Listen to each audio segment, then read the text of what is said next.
Et salut à tous, Sébastien, bienvenue dans la Lucarne Vert. Au programme ce soir, nous allons débriefer la victoire de la Saint-Étienne sur les Chamois niortais 2-0. Nous aurons deux petits sujets bien croustillants. Nous allons préparer le match Paris-FC Saint-Étienne. Pour comprendre les enjeux de ce match, nous aurons à la fin des petits pronostics et quelques petites nouveautés aussi sur cette nouvelle émission qui pourront vous faire plaisir, j'en suis sûr. Avec moi, j'ai une très grande équipe. J'ai, pour commencer, l'encyclopédie historique de la Saint-Étienne. C'est Albert. Bonsoir Albert. Salut Albert. Salut. Merci Albert d'être là. J'ai aussi l'Argentin d'Argenteuil. C'est Melvin. Salut tout le monde, salut. Et salut. Melvin qui d'ailleurs est passé sur TL7 pour représenter Actu Sainté et aussi la Lucarne Verte hier soir, il était sur Club ASS. Et pour finir, c'est notre gueulard, l'homme qui ne mâche pas ses mots. C'est un peu notre cogneur. C'est Guillaume. Salut Guillaume. Salut toute l'équipe, salut tout le monde. Salut. Eh ben parfait. Messieurs, donc on va commencer par cette victoire. Donc c'est tout de suite la troisième mi-temps, comme on l'appelle nous. Donc on va faire un petit récapitulatif de nos pronostics. C'est parti messieurs, récapitulatif des pronostics. Bah écoutez, du coup messieurs, je vous propose de passer à l'instant boule de cristal Madame Irma avec les pronostics. On va commencer par Albert. 3-0. Pour bien sûr pour l'AS Saint-Étienne parce que je pense qu'ils vont j'ai vraiment confiance en cette équipe. 3-0, doublé de Crasso, but de Bouchoirie. Melvin. Et ben moi ça sera 3-1. Je nous vois prendre un but et j'ai même le buteur de Niort si titulaire ou pas. Mais ça sera du coup un 3-1 avec un but de Crasso. Briançon qui pour une fois sur nos coups de pied arrêtés qui sont catastrophiques. Oui monsieur. Va peut-être mettre une tête un jour, je l'espère. Oui monsieur, oui monsieur. Et en dernier, Cafaro. Je sais pas pourquoi. Ça me plaît. S'il est de retour et qu'il joue en piston, je le vois bien marqué. Et de l'autre côté, comme un symbole, alors certes ce n'est pas de la même famille, mais je vois bien Kevin Rocheteau marqué sur penalty pour Niort. Ouais, et bah écoute, je vais quand même faire intervenir le chat parce qu'apparemment il y a des pronos de chat. Alors messieurs, Fanatic Beer, encore nous pronostique un 3-0 tout en rajoutant que la défense de Niort va laisser beaucoup d'espace. Et ça pronostique des buteurs aussi avec un Nkunku qui va, je cite, se régaler et un doublé de Crasso. Ah, un doublé de Crasso. Ah ouais. Et ben messieurs, moi je vois la Saint-Étienne, oui, pareil. Je vois comme toi Albert 3-0, clairement. La Saint-Étienne va sans doute vouloir vraiment foncer le clou, comme on dit. Et puis je vois bien Crasso marquer déjà, qui ouvrira le score, qui va faire déjà chavirer Geoffroy Guichard. Et puis après, je vois très bien, évidemment, l'inévitable Ibrahima Ouadji mettre le 2-0, mettre le break.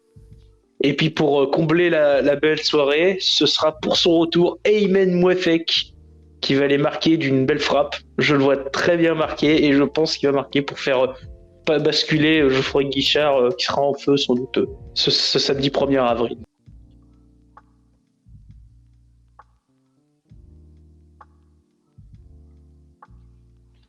Ok. Eh ben écoutez, messieurs, ces pronostics nous auront montré que nous sommes de grands experts, hein.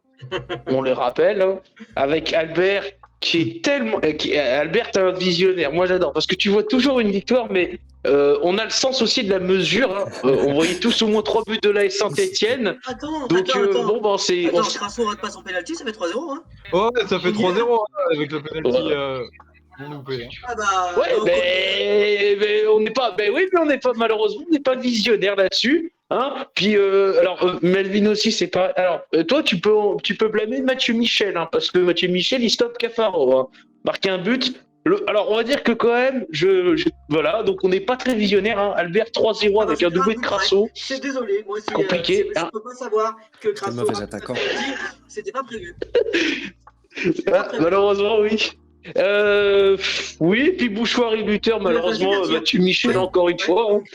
Et oui, Oui, malheureusement. Melvin 3, Crasso, Briançon et Cafaro. Tu peux blâmer une fois Mathieu Michel, mais la reste, bon, si on frappe mal les coups de pied arrêtés, t'es pas prêt de voir Briançon marquer de la tête.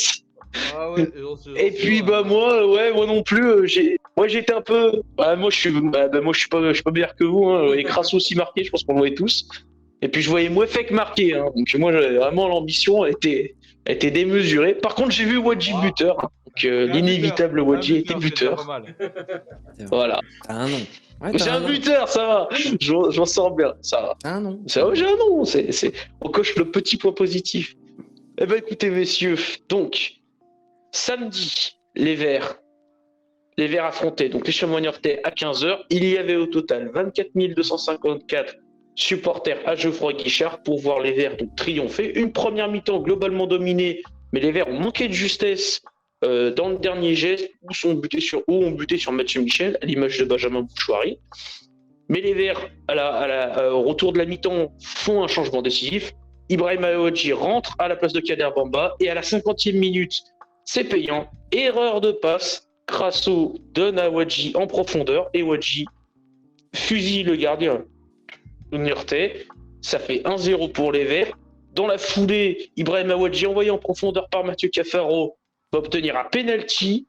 Malheureusement, Crasso, un peu déstabilisé, envoie son penalty pour rendre hommage à Frédéric Piquion dans les grilles de Geoffroy Guichard. Puis derrière, les Verts vont se créer quelques occasions et il faudra attendre la 70e minute, dégagement de l'Arseneur pour une remise de Wadji sur Crasso. Puis Crasso envoie Nkunku en profondeur, centre d'Nkunku et à la conclusion, encore une fois, Ibrahim Aouadji pour un doublé qui fait chavirer les Verts dans une autre phase et les Verts vont conserver ce score jusqu'à la fin. Une belle victoire 2-0, globalement dominée. Les Verts sont 12e, mais ont pris de l'avance avec à l'heure actuelle 5 points d'avance sur le premier nombre relégable et ont distancé les Chamois niortais de 10 points. Messieurs, belle performance. On va passer tout de suite à notre première rubrique qui s'appelle l'œil du stade. Avec donc 2 visions. On était 3 sur 4 à être au stade. Il y avait Melvin, Albert et moi-même, j'étais au stade. Guillaume, tu n'étais pas au stade malheureusement. C'est un peu pour toi, tu es un peu loin quand même. Hein. Mais le cœur y était, voilà. De toute façon, quand on est derrière, quand on est autres, voilà, le cœur y était, c'est ça le principal aussi. Donc Albert, tu vois, tu étais Henri Point latéral. Tu étais quoi côté Cop Nord, si je dis pas de bêtises. Exact. Et Melvin et moi, on était tous les deux dans le Cop Nord. Donc Albert, je te laisse la main. Tu vas nous parler de ta vision depuis la tribune Henri. Effectivement, et surtout je voulais aborder un point qui était particulier, notamment j'étais dans l'axe du juge de touche en première mi-temps. Côté Nord, et effectivement, quand il a notamment relevé 2 hors-jeux, dont celui du but refusé à Nkunku, et je vous assurer que là où j'étais persuadé qu'il se trompait largement. D'ailleurs, il était copieusement insulté, copieusement hué, donc il faut avoir quand même des épaules solides pour pouvoir résister à un tel traitement. Et résultat, quand on revu les matchs derrière, il a deux fois raison que nous avions tort. Et donc c'est ce que je voulais quand même souligner, c'est que un juge de touche, quand il est honnête et quand il est performant et compétent, c'est pas simple quand même de le souligner, de l'exécuter dans la mesure où avec un public aussi chaud que le nôtre. Il fallait le voir sur hors-jeu en plus, parce que c'était pas facile. Non, c'est vrai. Avec juste le bras. Ouais, c'est vrai. Après, sincèrement, il y en a ras-le-bol. J'aimerais quand même qu'on change.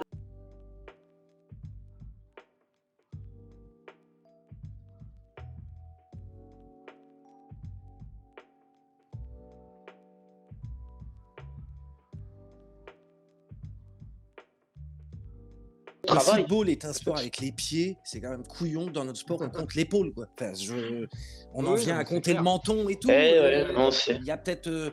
Après, voilà, moi, je reste quand même sceptique sur l'arbitrage. Ok, bonne décision, super, bravo à lui. Et est-ce qu'il n'y a pas un petit peu de frilosité aussi dans le lever de drapeau? Parce qu'à vitesse réelle, sans rire, tu peux pas siffler, c'est impossible. Enfin, je veux dire. Alors, est-ce qu'il n'y a pas un petit peu eu un réflexe de lever le drapeau un peu vite et que. En tout cas, il avait raison. Bon. Oui. Oh, il a raison, on peut que lui donner raison. Bah voilà. Eh ben, écoutez, moi je vais faire donc l'autre point de vue du stade. Hein. Donc, côté Cop Nord, je vais parler plutôt de l'ambiance. Encore une fois, 24 000 supporters, plus de 24 000, pas loin des 25 000. C'était une très belle ambiance, encore une fois. Même en vision de la Nord, on entend très bien Cop Sud chanter. C'est ça aussi qu'il faut le souligner.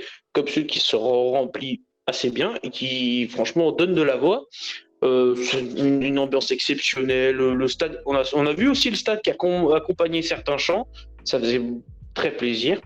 Mais surtout, encore une fois, on a senti que ça pousse. Et je pense qu'aussi l'équipe se transcende avec des ambiances pareilles. Il faudra continuer tout au long de la saison parce que ce genre d'ambiance, c'est du niveau Ligue Ah, mais des je pense Champions. même De qu'on peut toute battre le façon. record là, si on arrive à faire 2 bons matchs là à l'extérieur, là, au retour face à Metz, surtout que Metz qui va jouer, qui a des chances de jouer la montée. Ça devrait être un super match et il va y avoir du monde. Je suis d'accord. Et le Cop Nord est déjà complet d'ailleurs pour Metz. Oui, Melvin. Melvin, Ça tu promet une disais. ambiance assez folle et on va sentir un chaudron sûrement en ébullition. Ouais, pour un chaudron en ébullition, de toute façon, il faut une bonne température.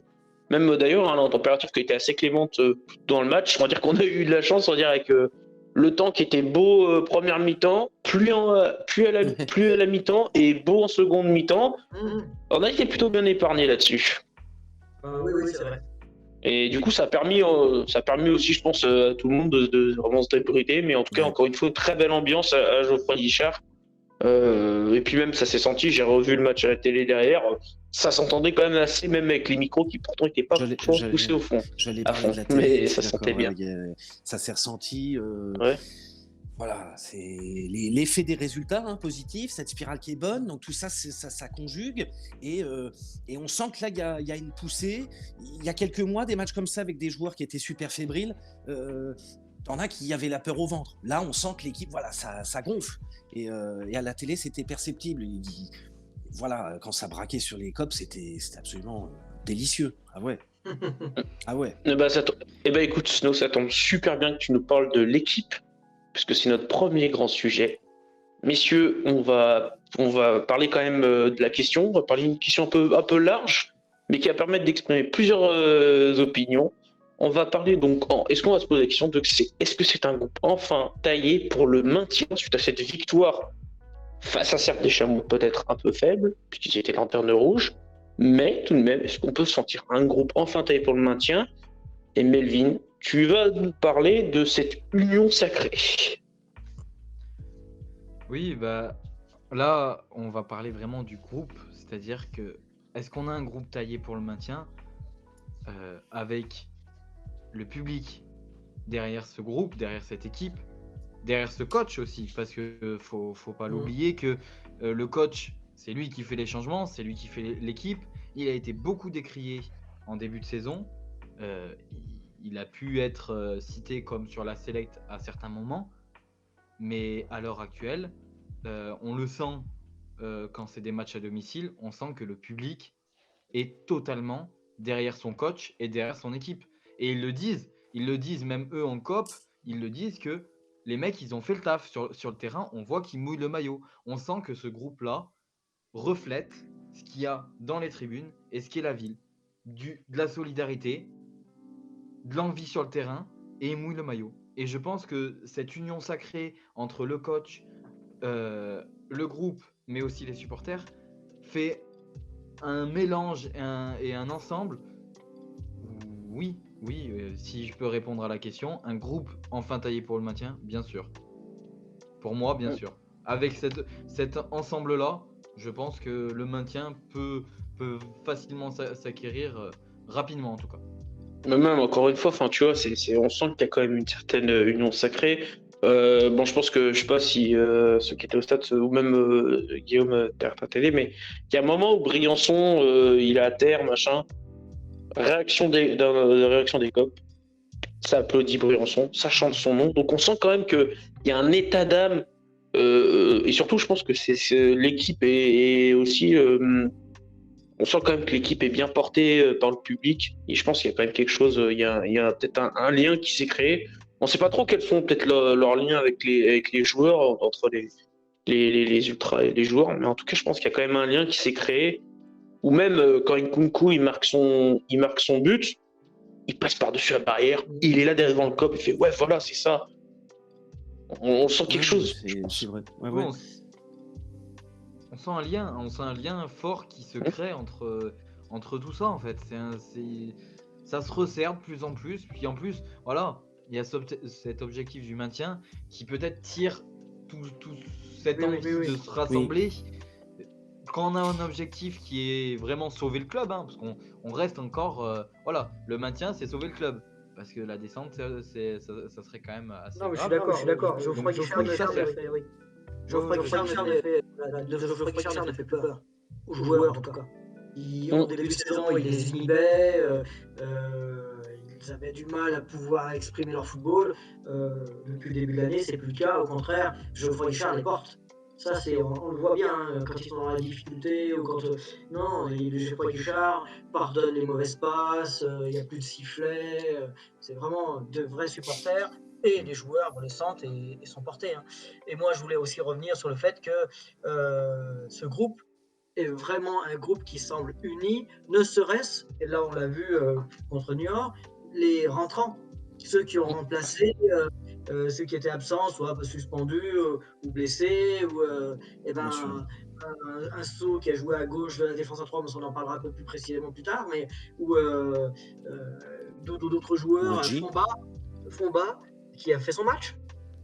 Et donc on n'a pas vu vraiment de grosses différences entre les entrants et les remplaçants. Ça veut dire que les remplaçants ne font pas la gueule. Quand on fait appel à eux, ils sont performants. Ils sont dedans, donc ça veut dire que le groupe vit bien. Et si le groupe vit bien, le maintien peut s'envisager de manière beaucoup plus serein. Et je dirais même mieux. Vraiment mieux. Ce groupe n'est pas taillé pour le maintien. Ce groupe, il était taillé pour la montée. Si on l'avait eu dès le 1er juillet, c'est pas le maintien qu'on viserait aujourd'hui. C'est vraiment un groupe. Ouais, c'est taillé, c'est quand même taillé pour autre chose. Et même, tu vois, on le sent. Ce groupe-là a décidé, parce que je pense qu'il y a quand même quelque chose, et avec aussi le lien fort avec les supporters, c'est d'accepter le fait de regarder les adversaires dans les yeux. On les regarde dans les yeux maintenant. Et en fait, ça peut être Niort, ça peut être Le Havre, ça peut être Metz. On va les regarder dans les yeux. D'ailleurs, en revoyant le match, c'est Robert Mal qui disait. Et Saint-Etienne, ils ont plus peur de personne. Oui. Et Saint-Etienne, ils regardent tout le monde dans les yeux. Exact. Ils font peur maintenant, aussi. Et ils font peur. Adverses, quand elles vont venir à Geoffroy Guichard, eh bien, quand elles vont venir jouer, 0 point. Si elles font match nul, ce sera un très bon résultat pour elles. Alors qu'au début de saison, elles venaient pour gagner à Geoffroy Guichard. Ça change tout. Mais c'est vrai que globalement, même si ça fait une belle spirale en cours, depuis le début de saison, on doit être armé pour être maintenu. On a ce qu'il faut, on a les infrastructures, on a l'histoire, on a le club, on a des joueurs qui, globalement, sur la Ligue 2 sont de qualité, et on en reviendra sur pas mal dans la soirée. Mais donc, il n'y a pas d'effet de surprise. Disons que Saint-Etienne revient petit à petit à flot à son vrai niveau, puisque c'est là qu'il doit être, et Saint-Etienne doit même être plus haut que la Ligue 2. Mais oui, Saint-Etienne, depuis toujours, est un public exigeant, connaisseur. Et par-dessus tout, l'ADN, c'est quoi? C'est qu'on aime les battants et les bosseurs et ceux qui se battent. Et c'est vrai que depuis un temps, il faut saluer Batles parce que c'est vrai qu'il a été décrié, mais quand ça va bien, il faut aussi dire que c'est la cause du coach. Et ben Batles, il a sa petite griffe. Il voit que la tactique, les joueurs adhèrent, les joueurs comprennent et commencent à se dire ça gagne. Et c'est vrai que quand tu es joueur et que tu vois l'idée du coach et que sur le terrain ça se traduit, l'effectif il vit mieux, on s'entraîne mieux. Et bah bizarrement, les entrants, ce coup-ci, ils apportent quelque chose. Ce qui n'était plus le cas il y a quelques mois, où les entrants, ils arrivaient tétanisés dans ce brouillard. Là, il y a une volonté, il y a une synergie. Là, on sent qu'il y a. Là, ils sont libérés. Wadji, il rentre. Wadji, il a fait déjà des autres entrées de match. C'était moins fanfare. Là, ça se sent. Ah, mais puis même au-delà de ça, enfin, je veux dire, c'est un groupe qui maintenant je sais pas comment dire ça, ne se crispe plus.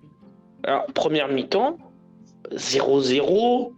Pourtant, on a quand même dominé globalement cette équipe portugaise. Alors, il y a eu quand même, largement, on s'est fait 2-3 frayeurs avec des contres qui pour nous, heureusement, ne sont pas rentrés, on n'a même pas été cabrés, mais quasi 15 fois. globalement, on a dominé.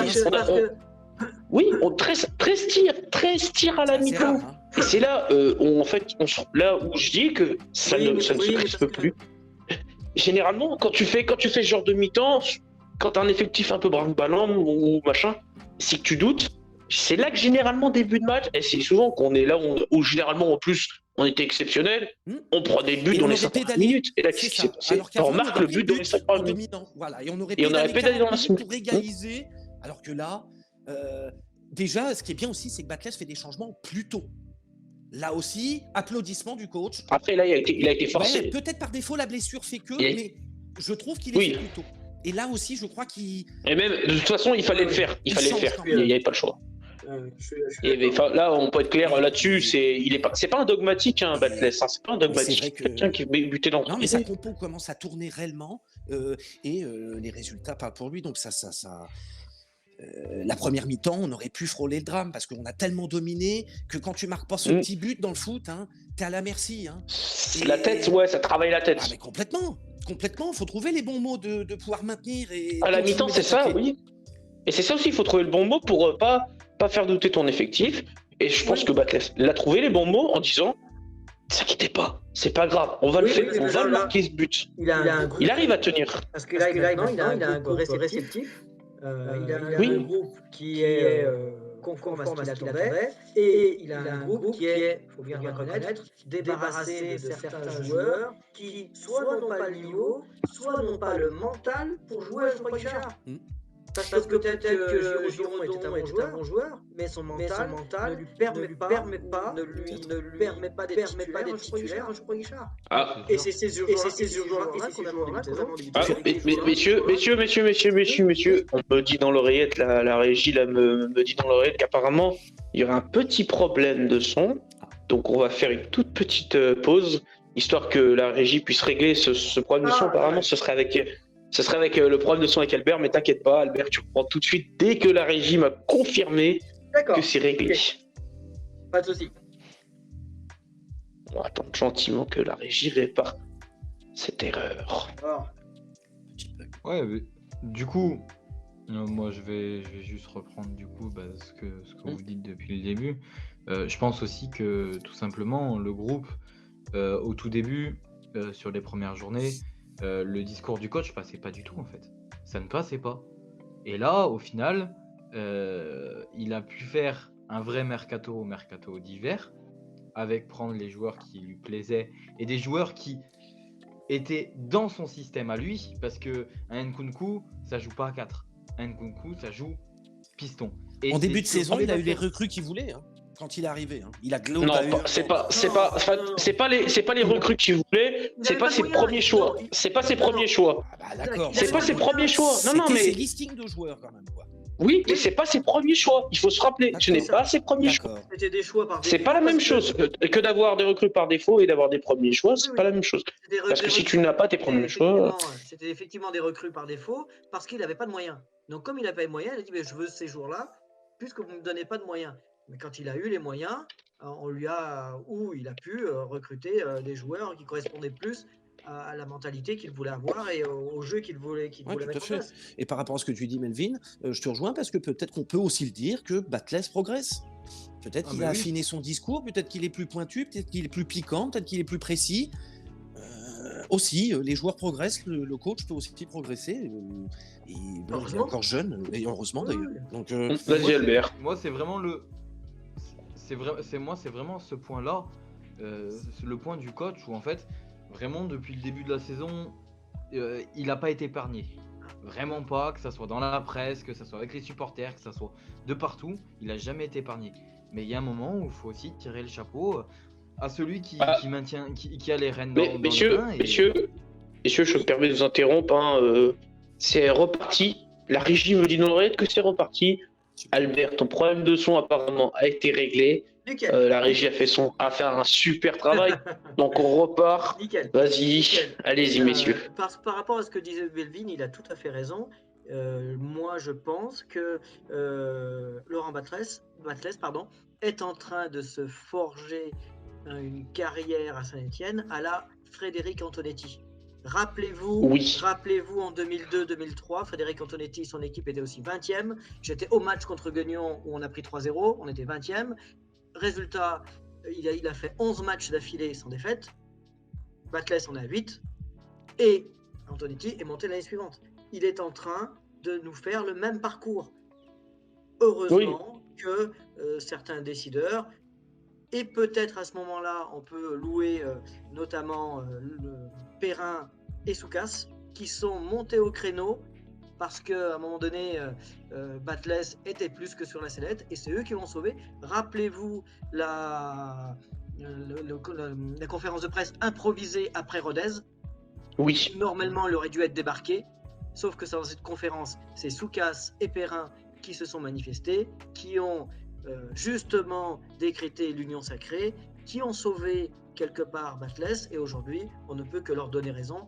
En tout cas, Batles va nous maintenir assez sereinement, semble-t-il, et s'il peut avoir quelques moyens supplémentaires au mercato d'été, eh bien, on peut considérer qu'il peut être l'homme de la situation pour l'année prochaine, sachant que l'année prochaine, il va y avoir 4 équipes de L1 qui descendent, et que donc l'année prochaine, on a besoin d'être prêt tout de suite. Voilà. Oui, après, de toute façon, ça risque d'être, on va dire, je pense, de toute façon, ça risque d'être assez, on va dire, ça risque d'être assez compliqué, on va dire, puisqu'on sait que c'est le club apparemment prévu de fondre un peu le budget. Il passerait de 30 millions à 20 millions. Donc, est-ce qu'ils vont lui laisser? Alors après, peut-être, on peut se poser la question il y a des joueurs qui peuvent partir. Si ces joueurs, on va dire qu'ils seront, je pense, dans les priorités de Batles de partir, si tu arrives à récupérer de l'argent, est-ce que après, c'est que le club va peut-être faire de l'achat, mais dans tous les cas, on va juste revenir sur notre groupe à l'heure actuelle. Celui-là, il a quand même, je veux dire, il y a quelque chose, je veux dire. Albert, tu peux parler des absences qu'on n'a pas liées, tu peux parler même de Seydou Sow là, à l'heure actuelle, je sais que t'as envie. Je sais pas, mais non, c'est pas que j'ai envie, c'est qu'effectivement, Seydou Sow a fait un match surprenant, parce qu'il n'a pas l'habitude, ou en tout cas, moi je l'ai rarement vu jouer à gauche d'une défense à 3. Je pense même que c'est la première fois que je l'ai vu, c'est ce que je vais dire. C'est la première fois, il a rendu une copie très propre. Des 1 contre 1, surtout qu'il est en première mi-temps, il était de mon côté. Il y avait un grand, là, Bakayoko, je sais pas comment il s'appelait, là. Et ben il l'a jamais passé. Franchement, c'était impressionnant. Après, il a toujours ces quelques scories, notamment ses passes faciles qu'il rate, passes 4 à 5 mètres, où il devrait. J'espère qu'il va progresser sur ces passes-là, parce que c'est dommage, parce qu'en 1 contre 1, il est vraiment très très fort. Et voilà, pour moi, ça a été une vraie surprise et une vraie satisfaction de l'avoir vu jouer à ce niveau, avec cette aisance, grâce, et là encore, je l'ai encore vu, mais c'est quelque chose pour moi qui est phénoménal, enfin pas phénoménal, mais impressionnant, c'est l'attitude de Briançon, qui vraiment est le patron, et c'est sûr qu'à côté de lui, tu peux que progresser et tu peux que jouer serein, parce que tu as quelqu'un qui va te couvrir, parce qu'il a couvert quand même pas mal d'actions, pas mal d'interceptions, parce qu'il y a eu pas mal de 1 contre 1 quand même. En défense, on s'y retrouvé souvent, oui. Et le jeu de la 16 veut ça aussi. C'est vrai, oui, c'est vrai. Notre jeu, c'est ça. C'est de l'homme contre homme. C'est un contre un. Surtout du côté d'Nkunku qui monte énormément, et donc Sow est souvent un contre 1. Et c'est là où il a été très très très bon. Et moi j'ai été le premier défenseur de Seydou Sow à gauche. Et Dieu sait que je me suis fait taper sur les doigts un Seydou Sow à gauche. Faut aussi bien se dire quand même que Seydou Sow revenait de 2 matchs de 90 minutes avec la Guinée. Avec la sélection. Avec la Guinée. Donc, bon, faut lui louer aussi les services, il rend des services à la SS, et en plus de ça, je pense que le trajet, tout ça, ça compte pour un international. Et donc, Ouais. Après, de toute façon, il a été remplacé. Je crois bien qu'il a été remplacé, hein, c'est Douceau. Non, oui. Je crois bien que c'est. Oui, il avait été Non, non. non, il n'a pas été remplacé, il a été remplacé. Il a été remplacé il a été remplacé à droite avec le remplacement d'Nkunku Non, par oui, Michael mais Nadé. voilà, il est passé à droite parce que Nadé est rentré à gauche, à ouais. la place de Nkunku. Et d'ailleurs, là aussi, quelque chose de surprenant, mais aussi d'intéressant. Il fait pas une entrée déconnante. Effectivement, il a fait 15 minutes de bonne facture. Sauf que qui s'est retrouvé piston gauche? Apia. Apia. Il peut jouer partout. Il est C'est exceptionnel. Central Axial droit. Axial droit, piston gauche, et il a été. Voilà. Il peut même jouer axial gauche. Hein. S'il a joué piston gauche, il peut jouer axial gauche. Il a tenu son match sur la fin. Hein.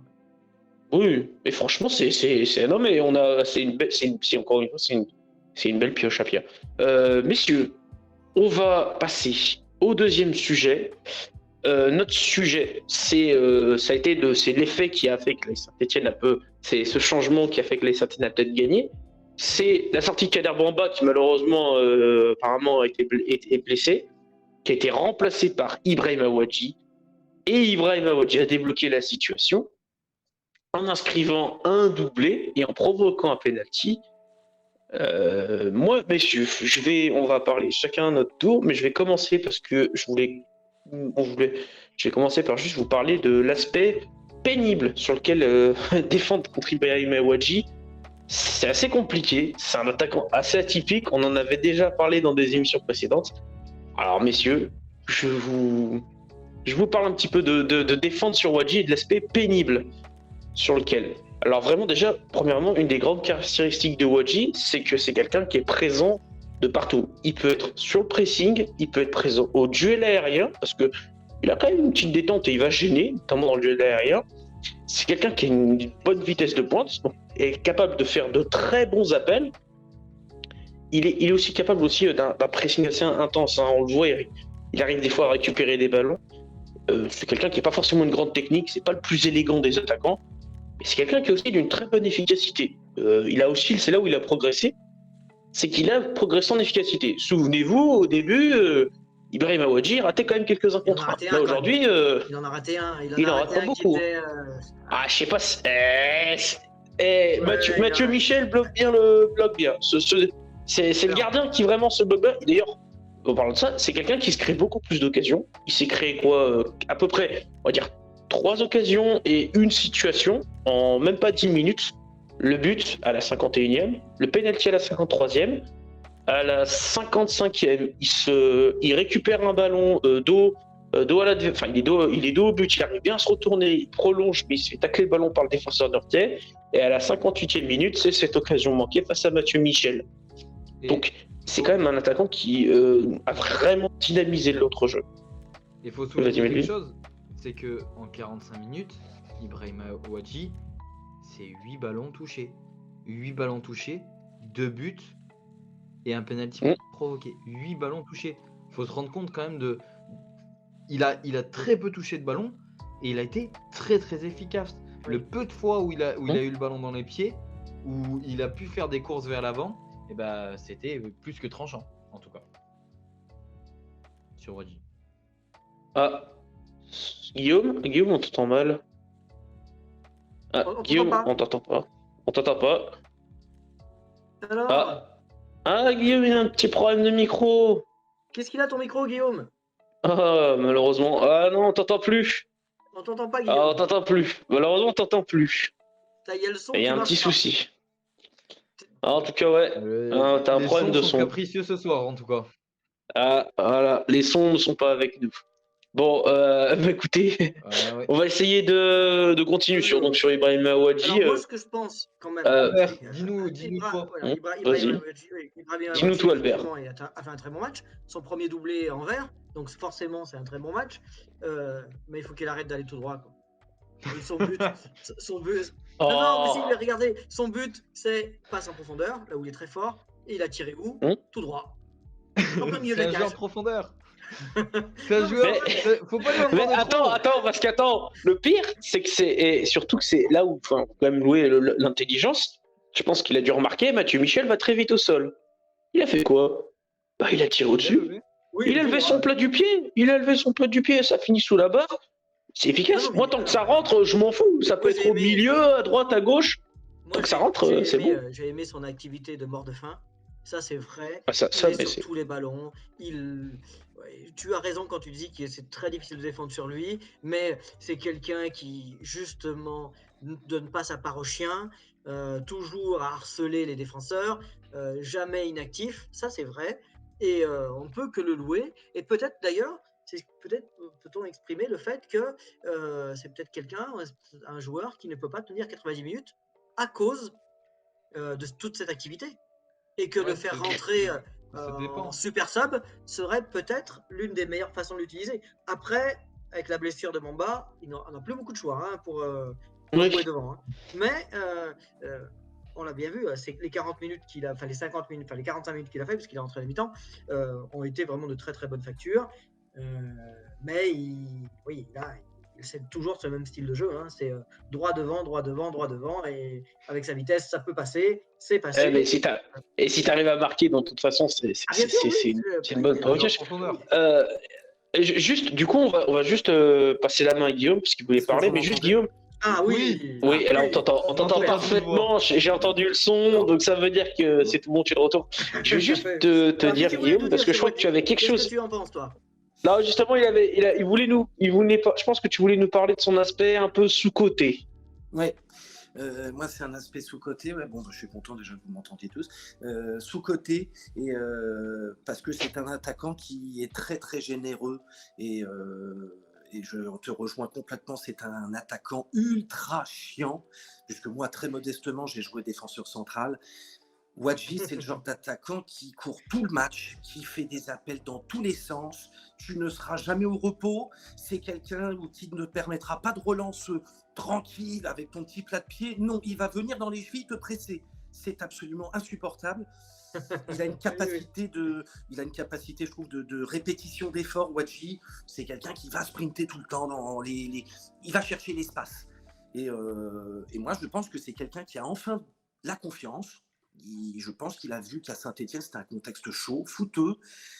Au départ, ses premiers pas n'ont pas été brillants, mais je pense que là, il a enfin la confiance, le déclic. Voilà, moi j'espérais qu'il ait une petite série. Ça y est, Wadji a des stats en termes de buts sans pénalty très très cohérentes, très bonnes. Oui, c'est vrai. Non, c'est vrai. C'est un attaquant qui ne marque pas de pénaux, ou très peu. Il en a marqué un contre Amiens. Amiens. En fait, il a à peu près 8 buts, et si on enlève le penalty à Amiens, il a 7 buts. Ce qui est des stats Quasiment autant, tout je à crois, fait que correct. Crasso. Et je suis d'accord, j'allais le dire. Non, mais vous avez raison, on ne peut que louer son activité. Il nous aurait fait, je pense qu'on aurait marqué avec lui en première mi-temps, on aurait marqué bien plus rapidement. L'action de Bamba, je pense que c'était lui qui était Lui, il la met au profondeur fond. par Crasso. Ah, il la met au fond. Il a des grandes chances de la mettre au fond. C'est bien un joueur de profondeur qui nous manquait en première mi-temps. La blessure de Bamba a peut-être permis à Batles de réagir beaucoup plus vite que prévu, mais tant mieux. Parce puis que Bamba était particulièrement mauvais. Et c'est vrai que tu remplaces un joueur qui n'est pas bon. Bamba n'a pas été bon. Et c'est vrai qu'automatiquement, le remplacement... la différence est vue. La différence est vue. Ah, c'est oui, clair, entre tout de l'entrée suite, de Wadji, la différence est vue. En fait, Bamba a pas été bon. je pense que c'est deux tactiques différentes. Le fait que aussi la blessure de Bamba ait provoqué ça, c'est un changement de tactique. Quand il met Bamba titulaire, il va en fait surtout renforcer le milieu de terrain.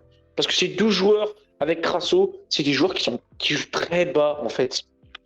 Et le peu de fois où Bamba a pris la profondeur, c'est pas très convaincant. Il a souvent glissé même après. Il a souvent glissé. C'est pas son Et poste. derrière, en fait, je pense qu'il voulait gonfler le milieu de terrain en première mi-temps pour essayer d'avoir une espèce de domination. Et c'est ce qui a bien marché. Enfin, c'est ce qui a marché en fait parce que dans la domination. Oui, de la domination. Mais derrière, quand il fait ce changement avec Wadji, il change tout de suite de stratégie en disant je vais mettre un attaquant pour presser la défense. Tant pis, j'enlève un joueur qui va peut-être un peu moins être au milieu. Enfin, ça va être enlevé à une personne qui va gonfler le milieu de terrain. Mais derrière, tu as un attaquant, tu as quelqu'un en pointe. Et ça paye tout de suite. À peine 5 minutes après, erreur de passe, Crasso, Wadji, but. Et puis, ouais, tu remplaces fondamentalement un Bamba qui est plutôt de formation, un ailier, un mec de couloir qui est plus dans la percussion, et tu mets un Wadji qui est dans son meilleur poste, un attaquant central de pointe, Alors. que tu mets. Et ça change tout. Et parce que lui, Après- voilà, c'est un finisseur, il met un très beau but, le premier de Wadji. Le plat du pied est parfait, c'est nickel. Il y a 2-3 mois, il aurait peut-être mis une Ah, rigueur c'est à magnifique. côté. Il est tout droit. Il est tout droit par contre. Ah oui. Le but d'après Albert est tout droit. Ah, mais c'est tout droit. Non, mais. Il est tout droit. Ouais, mais la Ouais. foulée est bonne. Bah, le contrôle est bon, Je savais que j'ai raison. Et le tir est juste. Oui, c'est vrai. la c'est frappe vrai. est bonne, la C'est foulée pour ça est que, bonne. d'ailleurs, Bon. Peut-être qu'on finira là-dessus, je sais pas, mais vous me direz. Mais c'est pour ça que d'ailleurs, pour moi, l'homme du match, c'est pas Wadji. Pour moi, l'homme du match, c'est Benjamin Bouchouari. Sincèrement. Ah non, je suis pas d'accord. On aura beaucoup de Pour le coup, je suis pas d'accord. Je suis pas Mais ça d'accord. se tient. Bon, et c'est pas un Par choix contre, Ça ridicule, se hein, tient, le mais choix pour moi, le fait d'avoir fait rentrer Wadji, c'est ce qui a tout changé. Hein. Donc pour moi, c'est Wadji l'homme du match. C'est son effet, c'est l'effet Je sais, Wadji, oui, justement. Ça se Pour comprend, revenir d'ailleurs, c'est juste- lui qui a été nommé homme du match. Mais Et pour oui, moi, c'est ouais. le but. Mais ouais. Mais Pour Bouchouari a revenir été. juste sur Bamba, d'après Batless, Bamba devait prendre les espaces. Donc du coup, je pense aussi que à la mi-temps, c'était acté un peu pour Batless de se dire Oh j'ai oui. voulu mettre Bamba pour prendre les espaces, il a pas réussi, je vais mettre Wadji qui lui Mm. les gobe les espaces, il les mange, il y va dedans. Ah bah il Là, adore, il il adore. Et puis, C'est pas un joueur de manifestement, remise, la c'est pas un joueur dans le condition jeu, physique des Ah oui, joueurs, non, c'est c'est un clair. joueur d'espace. C'est un joueur Encore que d'espace. pas un joueur de remise, pas alors. Ouais, c'est la Ouais, remise il est sur plus Crasso dans pour le deuxième but, C'est elle ce est que j'allais pas, dire, c'est ce que elle j'allais est pas dire. mal. Hein. J'allais Il aller s'est dans joué le de son sens corps. de Bastien, j'allais dans le sens de Ah, Bastien. il s'est très bien joué de son corps là-dessus. Hein. Ouais. J'en reviens à cette action où il se fait. Ouais, j'en reviens à cette action où il se fait là où il se fait tacler le ballon malheureusement avant de frapper. Il joue d'abord de son corps, récupère le ballon, arrive à bien mettre le défenseur dans son dos. Je pense qu'il tergiverse un peu trop et le défenseur arrive à revenir, mais il arrive très bien à jouer de son corps. Ouais. Pourtant, c'est pas un attaquant qui a une grande envergure en termes physiques, mais je trouve qu'il impose une certaine puissance. Il est très physique, il est sec, mais il est physique. Clair, tout ça, Très sec, mais c'est physique. clair qu'un Wadji, comment dirais-je, un doublé, penalty provoqué, une action quasi décisive, bah, s'il Ouais. fait ça à chaque match, bah, c'est pareil, hein, Bon, on prend et on signe tout de suite, hein, y a Bah pas de oui. doute. Il va Pas vite de- devenir un chouchou, hein, c'est sûr. Hein. Moi, Bien je suis sûr. convaincu que il va Alors, continuer à attention, faire parce avec que cette ambiance, attention, parce que moi je l'avais pronostiqué ce que Wadji finissait avec la blessure de Charbonnier. Je pensais qu'il allait finir à 10 buts. Je suis persuadé qu'il peut finir bien. entre 10 et Ce 15 serait bien buts. pour lui. Ah, il peut marquer. Hein. Ouais. Ah, Et s'il a fait un honnêtement, ballon je vais vous dire avec une des chose. buts, Ça, Oui. Mais c'est une super saison, en fait. On est quand même encore en Ligue 2. Hein. En Faut soi. pas exagérer non plus, mais Oui. bah oui, mais même reste 10 peu de buts, 10 buts quand tu viens d'arriver d'un championnat Oui, qui était totalement c'est vrai. différent. Oui, C'est quand même, ça reste moi franchement quand t'as mis 10 buts en attaquant, c'est pas mal. et C'est pas mal. surtout, c'est en Franchement, préparation. c'est quand même assez. C'est un Wadji qui est arrivé Sans vraie préparation, évidemment, oui, en plus. Parce qu'il arrive en août, oui. Il arrive. Oui, il arrive en août, oui, Il tout à fait. arrive, le Donc, championnat a déjà débuté, donc c'est Puis- quand même. Ouais. Et puis tu vois, bon, enfin je veux dire, c'est quelqu'un qui sort du banc, ça trompe pas. Il a la super bonne attitude, Alors, il est double oui, buteur. c'est Je vrai. veux dire, enfin, Mm. c'est des Il éléments. avait un ça, sourire. Ouais, D'accord. tu ressens que c'est un joueur qui est plutôt bien et qui déjà accepte son rôle sur le banc, parce qu'il aurait pu tirer la gueule et faire une rentrée de merde. Mais c'est un mec qui va au-dessus de ça et je pense qu'il se sent bien dans ce club et que je pense qu'on peut mettre une pièce. Il peut finir en Oui, boulet mais de canon. c'est, Hein. ça confirme bien ce qu'on disait à la notion de groupe tout à l'heure, hein, même les remplaçants, Ouais. quand ils sont remplaçants, et ben quand ils doivent rentrer, ils font pas la gueule, ils Mm. font et ils sont en plein dedans et ils donnent tout et ils sont efficaces. Moi, j'ai beaucoup critiqué, enfin beaucoup, j'ai beaucoup critiqué Si, Wadji fut un temps, hein, mais il faut reconnaître que la victoire lui Il revient. fait du bien. Il n'y a pas de il fait doute. du bien. La victoire lui revient. Après la blessure Et de oui. Charbonnier, franchement, avec Crasso, c'est super. Quoi. Enfin, on a vraiment une. Si demain, Et- Wadji et Crasso peuvent venir en pointe tous les deux, ça peut remuer. Hein, vraiment. D'ailleurs, le match l'a prouvé. Le duo Crasso-Wadji est bien plus performant que le duo Crasso-Bamba. Et Oui. À mon Et sens, oui. à mon sens, il vaut mieux travailler sur ce duo, faire en sorte que Wadji soit capable de jouer 90 minutes. Puis, c'est la classique. Je suis d'accord. et puis je trouve que vraiment Wadji Je trouvais que c'est ce que tu disais, Guillaume, c'est assez juste. Wadji, il a tout pour être un chouchou. C'est-à-dire que c'est pas l'attaquant le plus élégant, pas le plus esthétique, Non. mais il se bat. Ouais. Oui. Il se bat, il va au Il charbon. lâchera rien. Et à Saint-Etienne, on demande ça. On demande de la solidarité et d'aller au charbon. C'est ça. Bah, va au charbon, mon gars. Nous, moi, j'adore les mecs comme C'est ça. Moi, je demande pas. Moi, je demande pas de l'élégance. Hein. L'élégance, c'est Crasso. Donc, tu me marques des buts, bah, ouais, content. Non, non, mais Tu c'est fais des super. bons Voilà. appels, tu marques des buts, et ben voilà. Mais c'est Efficacité. c'est super beau Eh batteur. ben, évidemment. Comment ne pas aimer ce genre d'attaquant? Quand il joue comme contre Niort, oui, c'est vrai. Mais il faut qu'il soit tout le temps aussi efficace. Mais c'est bien pour Batles aussi, ça laisse encore une piste supplémentaire, ça laisse une cartouche. Et une fois de plus, je le répète, Saint-Etienne fait de nouveau peur. C'est-à-dire qu'on est à l'extérieur ou à domicile. Saint-Etienne, maintenant, montre une image d'un top 4, 5, 6. On devient une sérieuse équipe. Pour cette deuxième partie de saison, on fait partie des 3 premiers. Ouais. Donc, ce qui veut dire que on est maintenant une top équipe. Une équipe à abattre. C'est ça. On est. Et du coup, monsieur, on va passer au dernier petit sujet. On va cette fois-ci quitter un peu ce match parce que dimanche, il y a eu un autre match qui s'est passé. Alors, c'était pas la SSE. On passe dans la section un peu hommage puisqu'il y a une équipe qui fait une très bonne saison. C'est les Amazones vertes, la SSE féminine. Et pour ça, quoi de mieux qu'en parler d'un skieur spécialiste, c'est Melvin. Oui. Melvin et Albert qui sont un peu des spécialistes. Alors, en fait, effectivement, on était un peu curieux de savoir comment allaient réagir les Vertes après leur déconvenue de la journée précédente.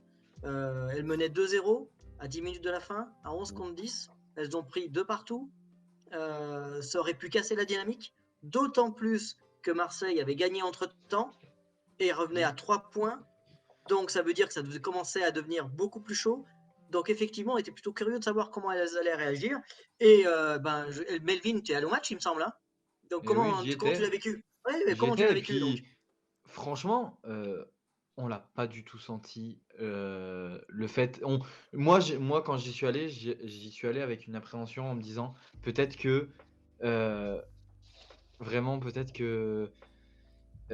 vont avoir peur. Elles vont avoir peur, elles vont avoir la boule au ventre, elles vont pas y arriver. Ouais. Mais finalement, en fait, vrai. elles ont pris le match directement par le bon bout. Et dès les premières minutes, on sentait qu'elles étaient largement au-dessus.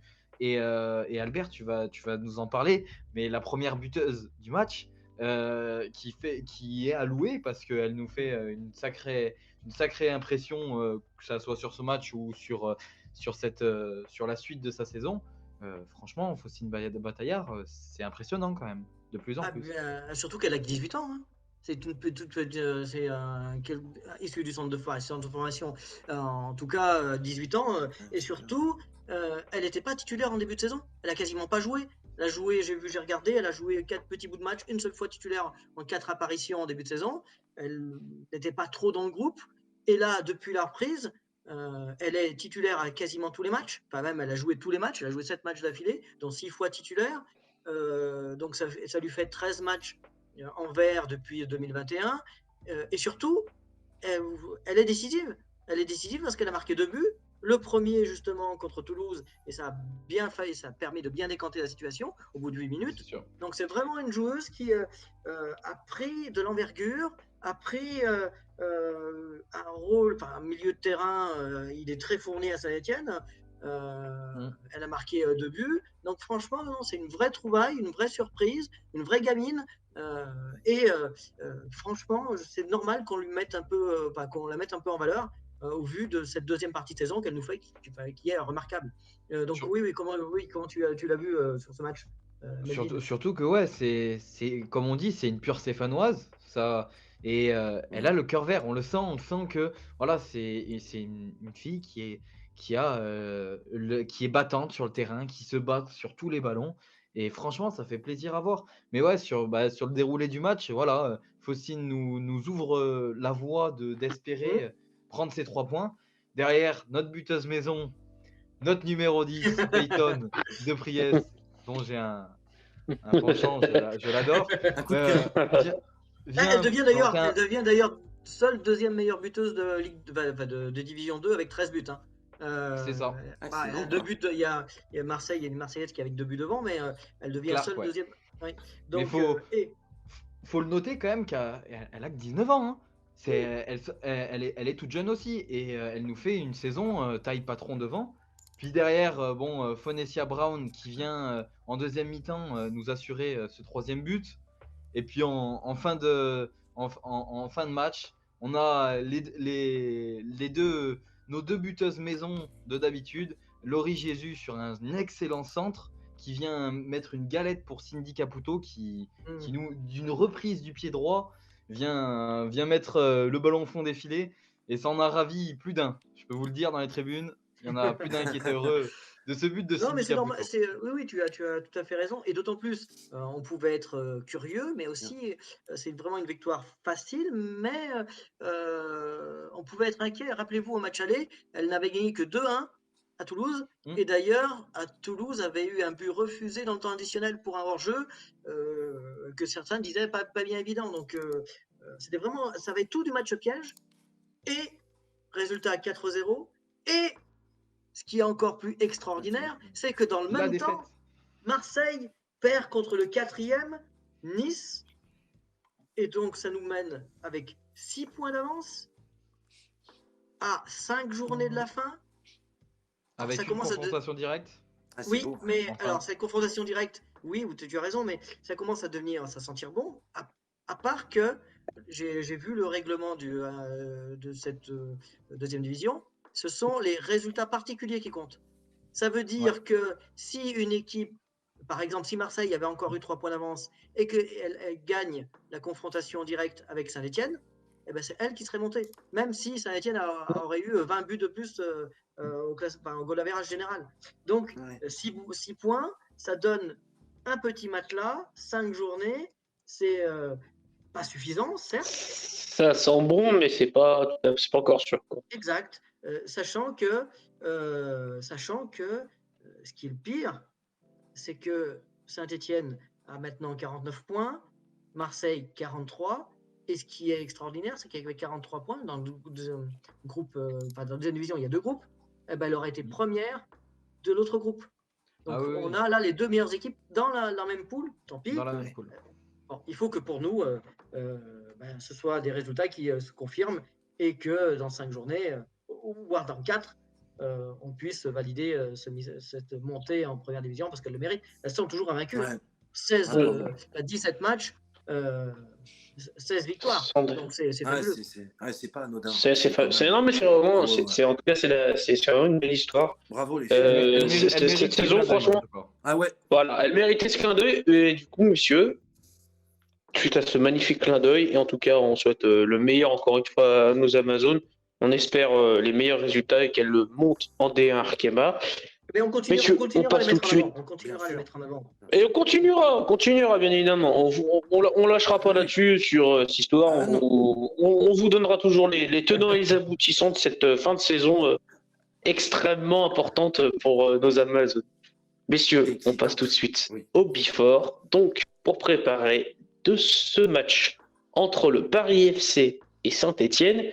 Et on va commencer tout de suite par un petit historique de la rencontre qui nous est présenté par Albert. Donc, effectivement, l'ASS se rend au Paris FC samedi, 8 avril, au stade Charletti. Il faut savoir que les Verts n'ont joué que 8 fois contre les Parisiens. Parce que les Parisiens du Paris FC n'ont eu le statut professionnel qu'entre 1972 et 1974, entre 1976 et 1983, et seulement depuis 2015. D'accord ? Même s'il ambitionne de devenir le 2e club de la capitale, c'est un club qui est tout récent. D'ailleurs, les Verts, puisqu'ils n'ont rencontré que 8 fois les Parisiens, ont connu leur première défaite face à cette équipe. Vous en souvenez tous, au match aller à Geoffroy Guichard. Au cours d'un match, on l'a tous vécu, qui a été un des pires joués à domicile cette saison, une humiliation, même comme la CES en a trop connu avant la trêve. À l'extérieur, contre le Paris FC, la SES est donc invaincue, 4 matchs, 3 victoires, 1 nul, mais Il faut savoir que ce sera seulement son deuxième match au stade de Charletti, dans la mesure où les 3 premiers avaient eu lieu au Parc des Princes. Oui. Donc, le premier match au stade Charletti, hein, on s'en souvient tous, et c'est le 16e de finale de la Coupe de France en 2020 contre Paris FC, que l'ASS avait Avec un gagné but de 3-2, hein, Charlaby. C'est ça. avec un but de Charlaby, dont je reparlerai d'ailleurs tout à l'heure. Aucun joueur n'a débuté sa carrière en vert contre le Paris FC. Par contre, 3 Stéphanois ont marqué leur premier but avec Saint-Etienne contre cette équipe. Le premier, c'est Osvaldo Piazza, le 26 août 1972. C'est un Geoffroy Guichard, l'Argentin évidemment. C'est d'ailleurs lui qui a marqué le premier but de l'histoire des Verts contre ces Parisiens dès la 2e minute. Pour faire bonne mesure, Jacques Santini inscrira un doublé ce jour-là, son 3e en vert pour une victoire, donc 3-0. Le deuxième joueur à marquer son premier but en vert, c'est Jean-Marie Elie. Peut-être que vous connaissez un peu moins. Jean-Marie Elie, il faisait partie de l'équipe championne de France en 1981. C'était le porteur 2 de Michel Platini, hein, indispensable. Il a marqué le 6e but de son équipe pour une large victoire 6-0. Et le dernier joueur à avoir ouvert son compteur but pour la SS n'est autre, vous l'avez vu, vous en avez parlé tout à l'heure, hein, l'attaquant Charlaby, qui avait égalisé à 2-2 contre le Paris FC, avant que Mathieu Debuchy permette aux Siens de se qualifier en 8e de finale de la Coupe de France. Le grand Charlaby. Exact. Il aura eu au moins le mérite de participer activement à cette qualification, même si aujourd'hui il n'est plus parmi nous. 14 joueurs ont porté à la fois le maillot vert et le maillot du Paris FC. Il y a très peu de noms connus, si ce n'est Jonathan Bamba, qui a joué en prêt au Paris FC de janvier à juin 2016. Et il y a un homme sur lequel j'aimerais m'attarder, c'est Thierry Loret, parce qu'il a été joueur à l'AS Saint-Etienne d'octobre 90 à juin 91, 27 matchs, 4 buts. C'était effectivement un passage éclair, hein, où il a pu faire admirer, il a toujours été comme ça, hein, sa hargne, son sens du combat. Il n'était pas très élevé, pas un niveau technique très élevé, mais c'était un battant. Il est aujourd'hui l'entraîneur du Paris FC depuis juin 2021, avec une première année encourageante, puisqu'ils ont fini 4e, éliminés au barrage par Sochaux. Mais cette année, c'est un peu plus difficile pour eux. Ils sont 8e pour l'instant après 29 journées. Sauf que l'équipe est en progrès. Attention, elle aspire à remonter au classement, même si la montée ne sera pas pour cette saison. Je terminerai évidemment par le joueur qui est aujourd'hui au Paris FC et que la CS Saint-Etienne a prêté, sans option d'achat certes, mais il s'agit d'Yvan Masson, hein, qui joue au Paris FC depuis cet hiver et qu'on retrouvera très certainement en tant que titulaire dans l'équipe d'en face. On va dire qu'en raison de ses déclarations pour le moins maladroites, son retour dans le Forêt risque d'être chaud. En tout état de cause, nous, je pense que la Saint-Etienne va à Paris pour essayer d'avoir un résultat. C'est ce que nous allons parler entre nous et je pense qu'elle a les moyens de pouvoir obtenir quelque chose d'intéressant à Paris. Qu'est-ce que vous en pensez? Et toi, Bastien, qu'est-ce que tu peux nous en dire sur ce match? Alors, effectivement, on passe. Écoute, moi je vais vous en dire quelque chose, donc un petit rapport de forme. Bon, déjà, pour l'instant, nos verts, ils vont plutôt bien. À l'heure actuelle, donc en état de forme, sur les 5 derniers matchs, c'est la 6e équipe de Ligue 2, avec victoire, 3 matchs nuls, et du coup la victoire contre les Chamois niortais. 8 buts marqués, 4 buts encaissés. Les stats plutôt positives, et c'est très encourageant. Pour les meilleurs buteurs, on les connaît, nous, c'est évidemment Jean-Philippe Crasso et ses 14 buts. Et c'est évidemment aussi Ibrahim Aouadji et ses 8 buts. À l'extérieur, par contre, les stats vont un peu mieux pour les Verts. Les Verts vont de mieux en mieux en déplacement. À l'heure actuelle, c'est la 13e équipe du championnat à l'extérieur. Elle a fait 3 victoires, 5 matchs nuls et 6 défaites. Donc un bilan globalement positif. Il faut savoir aussi que les Verts, depuis le début de l'année 2023, n'ont connu qu'une seule défaite à l'extérieur. La défaite à Bastia, 2-0. En termes donc toujours de statistiques à l'extérieur, la SSE marque beaucoup. Elle est la 3e attaque du championnat, avec 19 buts marqués. Mais par contre, ce qui fait toujours défaut à la Saint-Etienne, c'est la défense. 17e défense, avec 23 buts encaissés.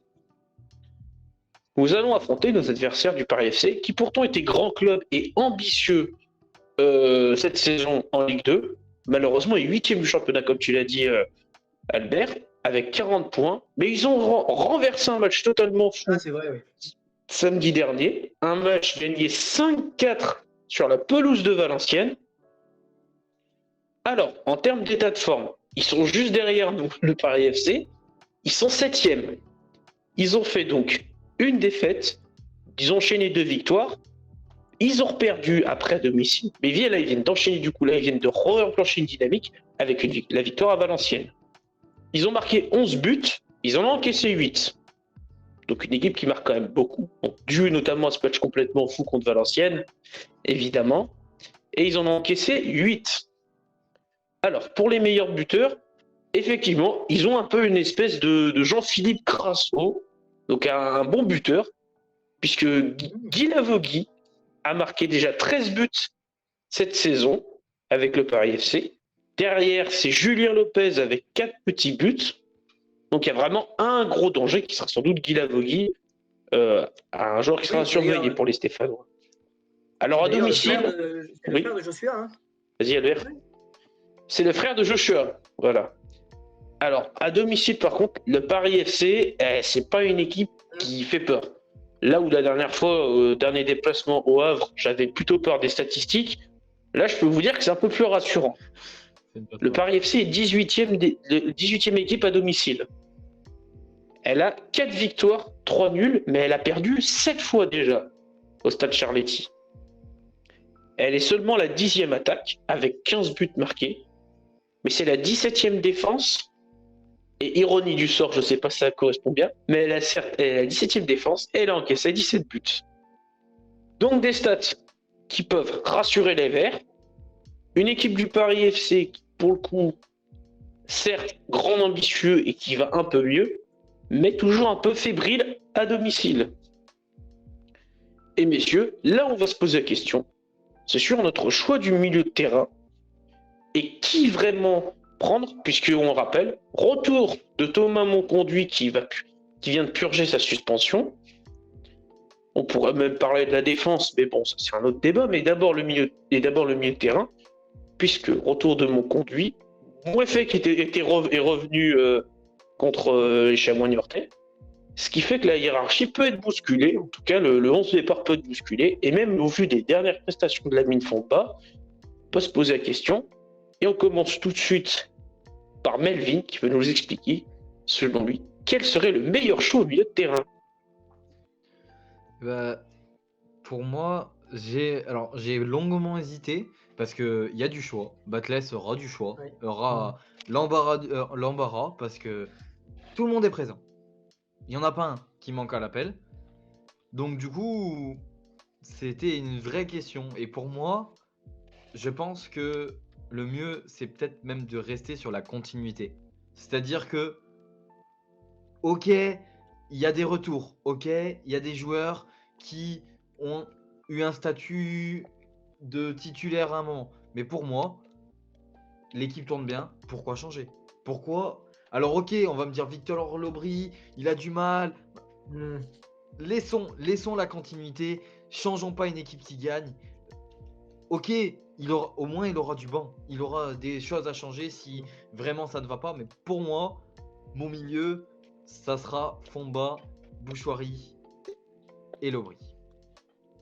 Donc tu mis sur la continuité un peu de la dynamique, on va dire. Pour toi, c'est important de continuer. Je sais que je vais pas me faire que des amis, mais oui, je pense... Effectivement, je te confirme. Je sais que ce choix va diviser beaucoup, mais ouais, pour moi, tenter la continuité, c'est pas une si mauvaise idée non plus. Ouais, Effectivement, mais après, est-ce que des fausses... Snow, vas-y, Snow, oui.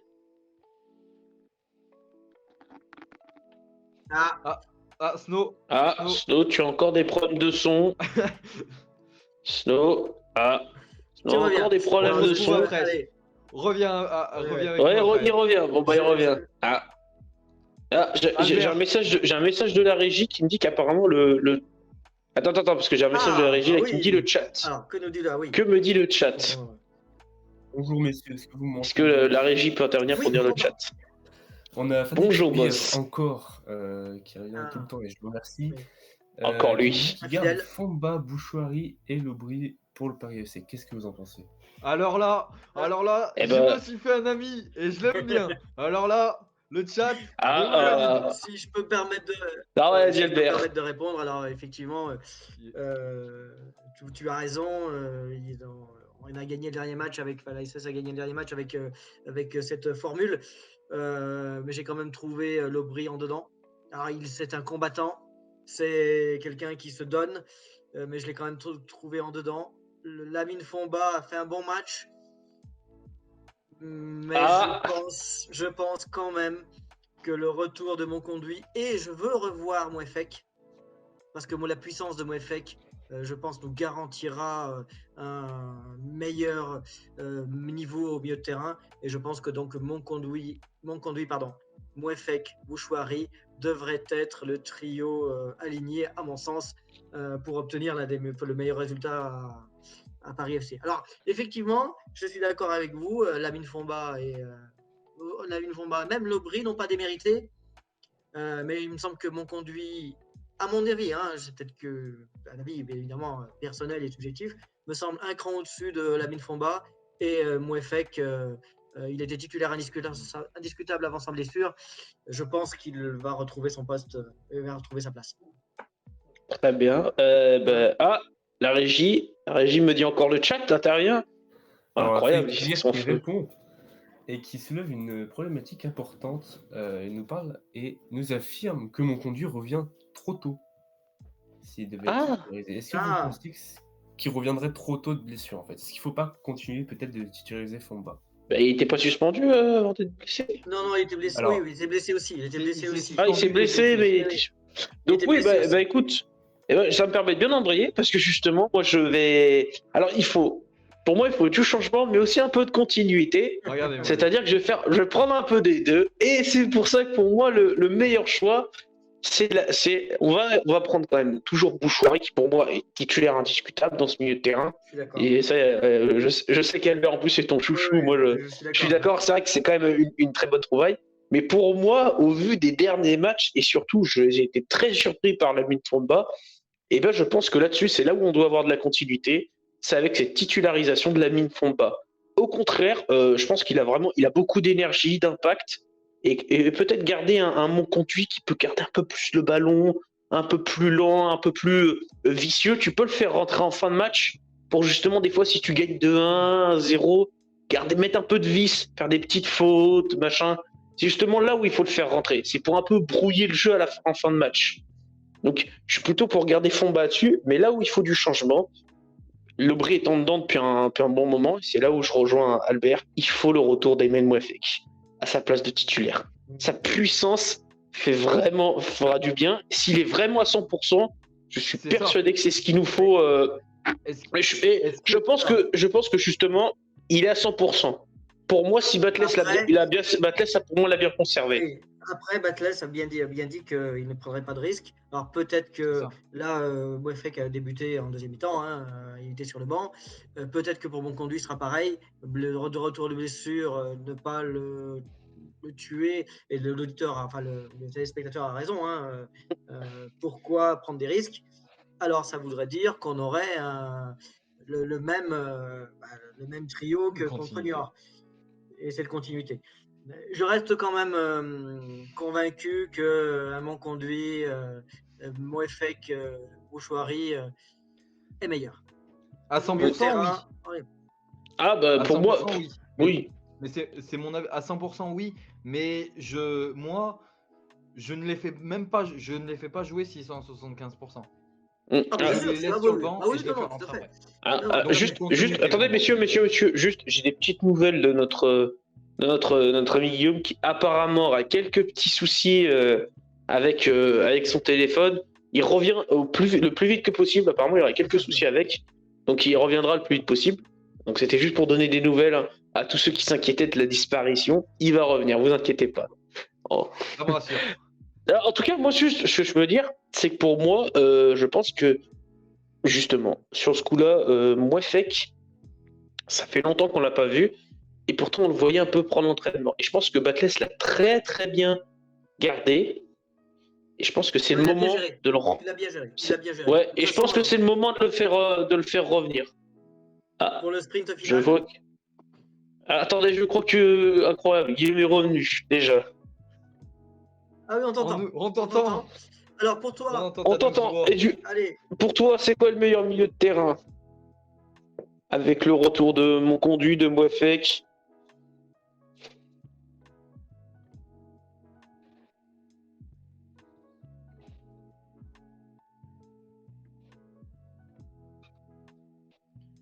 Peut-être Fomba Mouefek en relayeur et juste en dessous, Fomba Bouchoirie et Mouefek juste en dessous des deux, quoi. Tu vois, Bouchoirie Ouais. avec Fomba associé et Fomba, et en du coup, dessous un peu plus Mouefek, haut quoi, que derrière. sur son placement d'habitude. Et Mouefek qui reprend sa place de 6. Ouais, moi j'aime beaucoup Fomba avec ses percussions, sa taille. Dans le domaine aérien, il peut attraper, il a des grands compas. Et je mettrais peut-être Mouefek un peu plus en milieu relayeur, mais plus retrait, parce qu'il a une qualité de passe et de percussion. Et au-dessus de Mouefek, et ben ouais, Fomba et Bouchoirie. Pour moi, c'est ce que je ferais. Mais... en tout cas, Ouais, bah écoute, en tout cas, tu me rejoins sur l'idée de titularisation, donc ça c'est bien. J'ai un bon allié là-dessus. Vraiment, on est d'accord là-dessus sur ce milieu de terrain. Bouchoirie, Fomba, et Mouefek, là-dessus on est en tout d'accord. cas, non. Oui. Non, mais Mais ce que je honnêtement, voulais dire, c'est qu'on a un problème de riche. Hmm.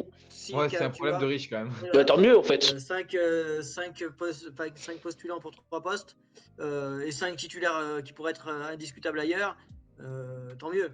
Tant mieux. Et- Ça veut dire qu'on va finir la saison de manière voilà, avec de vrais joueurs. Enfin, et c'est ce qu'on voit. Après, on va dire On prend les 5, mais on le met pas dans la discussion. Mais Louis Mouton fait partie aussi du groupe. Et, Oui, il est pas et- loin. Oui, oui. Hmm.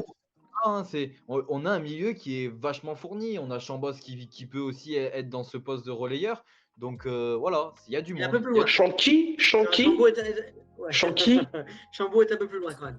Non, Qui mais ça je ne dis pas au niveau de son, Ah, je dis Fantomas. juste au niveau de son placement dans l'équipe, pas au niveau dans la hiérarchie.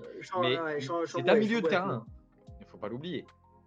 Mais oui, on a quand même des vrais problèmes de riches parce qu'on a quand même beaucoup de monde. On a 5, 6, 7 personnes qui peuvent prétendre à une place. Dont Mais 5, après, au final, je pense que c'est là où quand même l'effectif. Enfin, c'est là où on peut tirer notre force, c'est qu'on a du choix. Et ça, enfin vraiment, moi j'ai toujours dit, mais plus on a de choix, mieux c'est. Parce que je veux dire, ça va pousser les gens à être vraiment performants. Et là, je pense que pour mon conduit, ça va être plutôt compliqué parce que s'il a été blessé, je pense quand même on va éviter de prendre trop de risques là-dessus. Ce serait bête, on va dire, de le titulariser s'il se blesse. C'est-à-dire qu'on va le reperdre encore pour quelques semaines. Moi, comme j'ai dit, c'est s'il se sent apte à jouer, c'est de le faire rentrer plutôt vers la fin. Là où on sait qu'il peut jouer avec le vice, c'est-à-dire, vous savez, les petites photos au milieu de terrain, gâcher un peu les actions, les relances.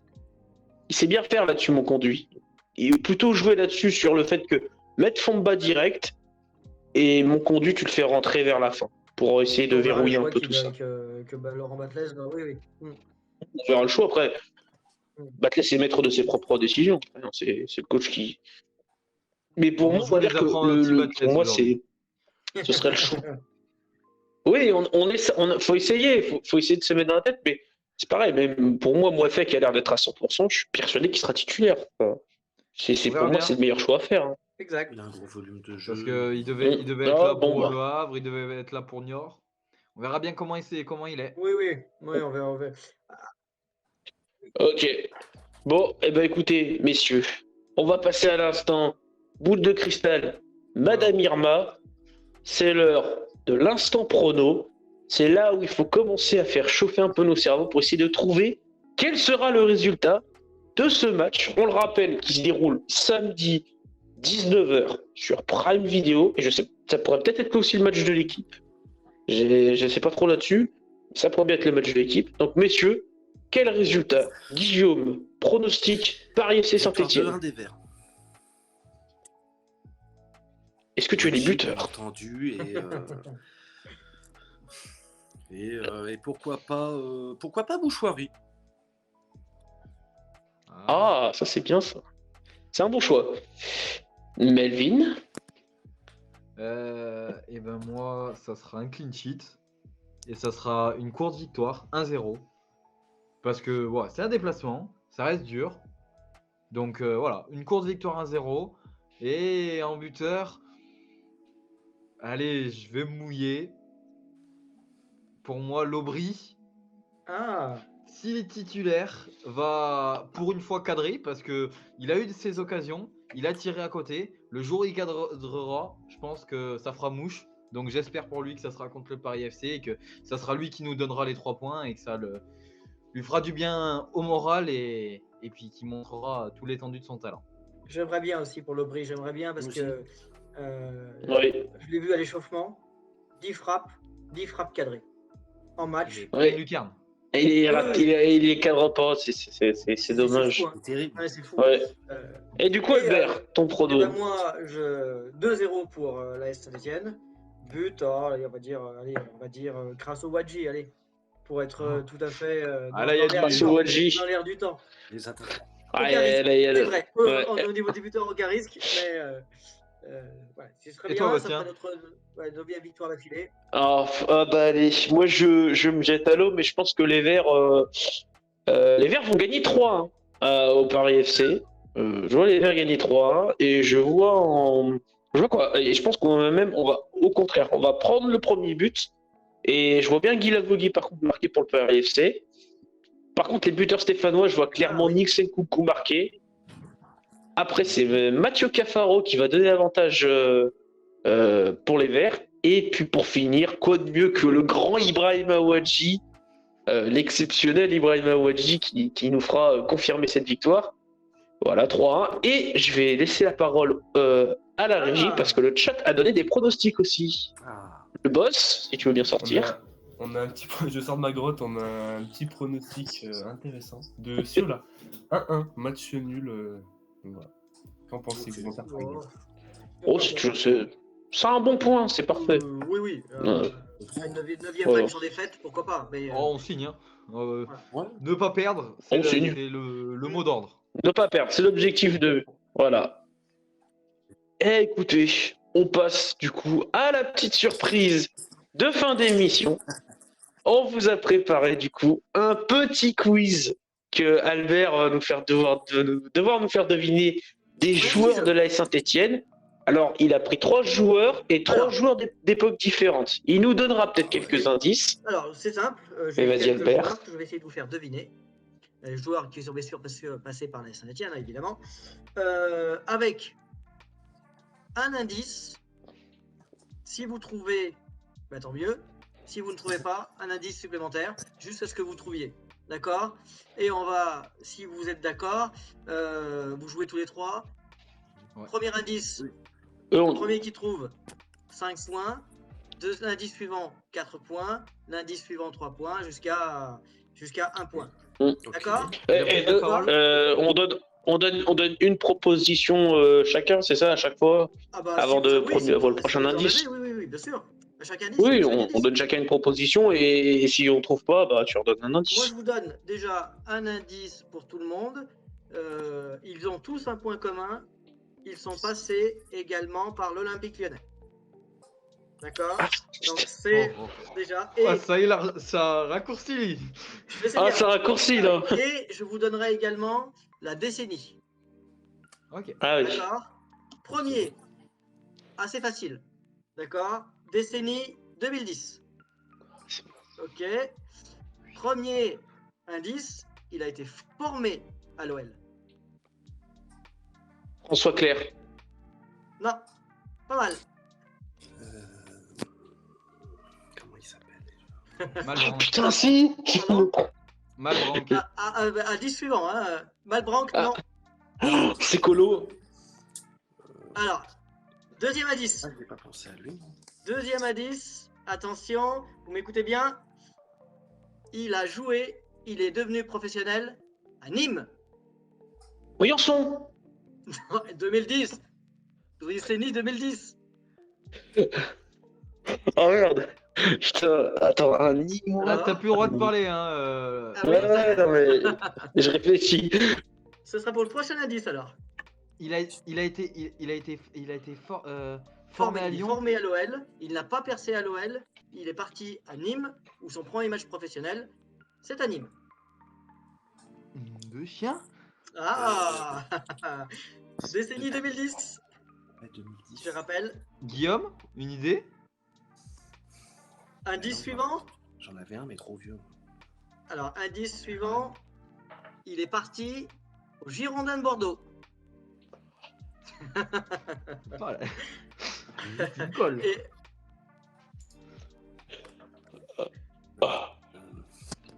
alors, toujours pas. Il est Ouais. il est.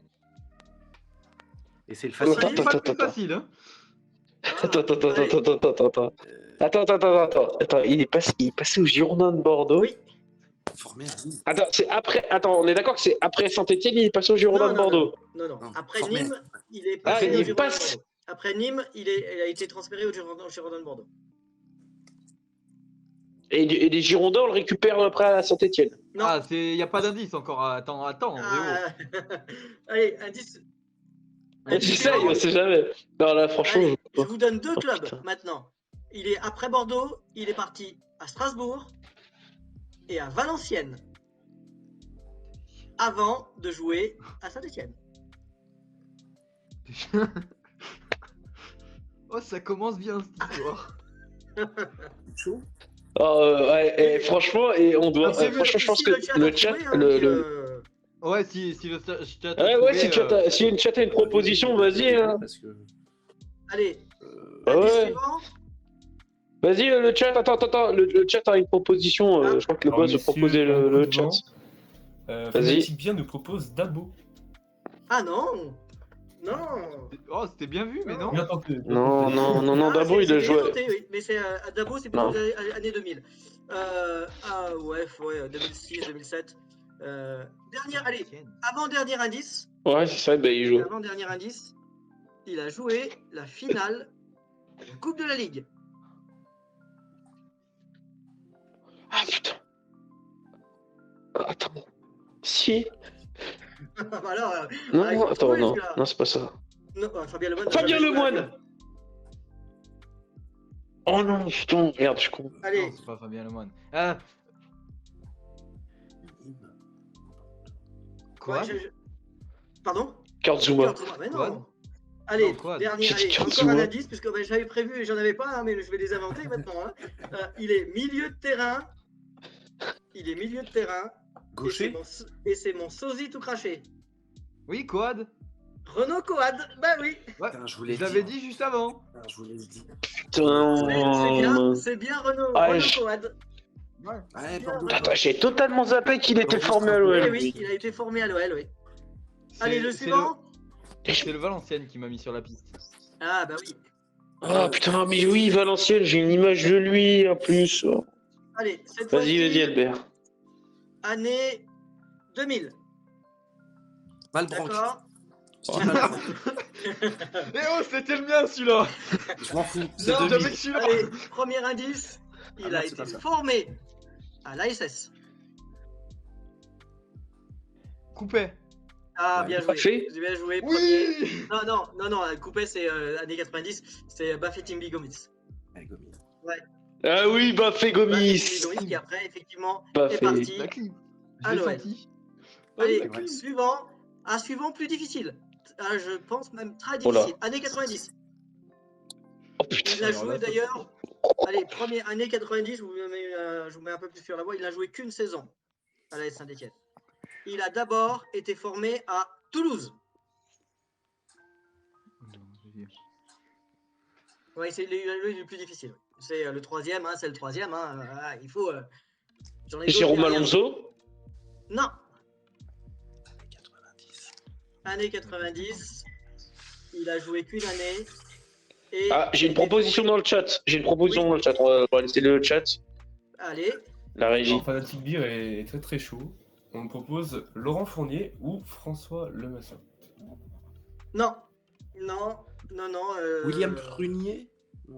Ah non, il n'a pas joué, il n'a jamais joué à Saint-Etienne, William Prunier. Autant pour moi. Alors, deuxième club, ça va pas trop vous aider, mais il est quand même parti là-bas d'abord, à Cannes. Il est parti à Cannes ensuite. Il a fait quoi en premier, du coup? Il Toulouse. a été formé à Toulouse. Toulouse, Cannes. Toulouse d'abord. Toulouse, Cannes. C'est un sudiste. Oui, et effectivement, il va exploser à Cannes, puisqu'il va partir au Paris Saint-Germain, où il va devenir champion de France et vainqueur de la Coupe de France. Ah, Johan Mikou. C'est Non. une connerie. Johan Mico, il n'a jamais joué à Saint-Etienne. Voilà, putain. Et donc ensuite, il va partir à l'OL, d'accord? Et à l'OL, il va être transféré à Saint-Etienne à la suite d'un accrochage avec Pascal Olmeta. Pascal Olmeta va lui mettre un coup de boule. Ouais, ça déjà, on le met un coup de boule, ça correspond bien. Ça correspond bien. Non, Attends, et c'est un mec qui il a joué à Saint-Etienne avec une seule saison, 1997-1998. Mais avant, effectivement, il était à Lyon. Stéphane Pédron. Non, Stéphane Pédron n'a jamais joué à Lyon. Merde.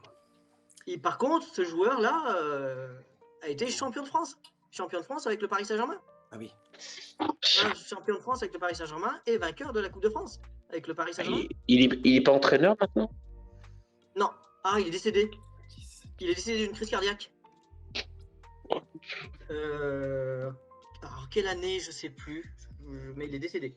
Donc, il est décédé jeune, je crois qu'il avait 52 ans quand il est décédé. Il est décédé d'une crise cardiaque. Ça me donne pas plus d'indices. Ouais, Bon, je vous le donne, celui-là. Le chat l'aurait peut-être? Est-ce que le chat l'aurait? Alors, on nous propose Christophe de Guerville. Non, Christophe de Guerville, lui, a été formé à Saint-Etienne. Mais oui, effectivement, il a aussi joué à l'OL. Il n'est pas aussi parti à l'OL après.